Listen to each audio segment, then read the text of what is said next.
नमस्कार, lead India में आपका स्वागत है। कोरोना को लेकर देश और दुनिया में अच्छी खबरें आ रही हैं। दुनिया से अच्छी खबर आई है कि न्यूजीलैंड अब पूरी तरह से कोरोना मुक्त हो गया है। पिछले 17 दिनों में यहाँ एक भी केस नहीं आया था और अस्पताल में मौजूद आखिरी व्यक्ति को भी छुट्टी दे दी। और इसके साथ ही न्यूजीलैंड ने आधिकारिक रूप से घोषणा कर दी कि अब उनका देश कोरोना से मुक्त है। इधर भारत में भी एक अच्छी खबर आई है। Indian medical council of India की तरफ से एक रिसर्च का सर्वे आया है, जिसके अंदर ये बताया गया है कि जो हॉट स्पॉट थे हमारे शहरों के, वहाँ 1/3 आबादी जो संक्रमित हुई थी वो खुद ब खुद ठीक हो गई है। उनके शरीर से एंटीबॉडीज़ मिली है। सर्वे में देश के 70 जिलों के करीब 24,000 लोगों के सैंपल लिए गए थे। ये सैंपल कलेक्शन सीरो सर्वे के द्वारा किए गए थे। इसमें खास एंटीबॉडीज़ की पहचान के लिए ब्लड सैंपल लिए जाते हैं। इस बार टेस्ट IgG एंटीबॉडीज़ का पता लगाने के लिए था।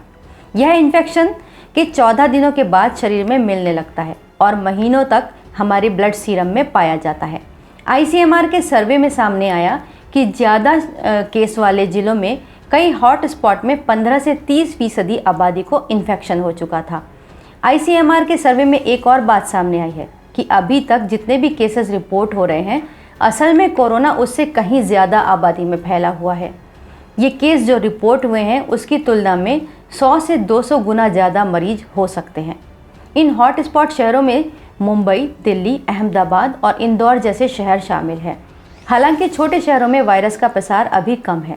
तो ये थी अच्छी खबर, लेकिन एक खबर चिंता की भी है, जो हमारी सावधानी और जागरूकता से जुड़ी है। मथुरा के राया से एक खबर आई कि एक कोरोना पीड़ित की शव यात्रा में कम से कम 100 से ज़्यादा लोगों ने भाग लिया। दरअसल लोगों को पता ही नहीं था कि वो मरने वाला व्यक्ति कोरोना से पीड़ित है। 46 वर्षीय व्यक्ति की तबीयत जब खराब हुई तो उसे अस्पताल में भर्ती कराया गया, जहां पर उसकी मृत्यु हो गई और परिजन उसको अपने घर लेकर लौट आए।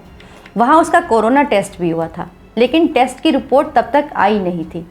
इतने में परिजन उसको जब लेके जाने लगे तो इस शव यात्रा में बहुत सारे लोग शामिल हुए।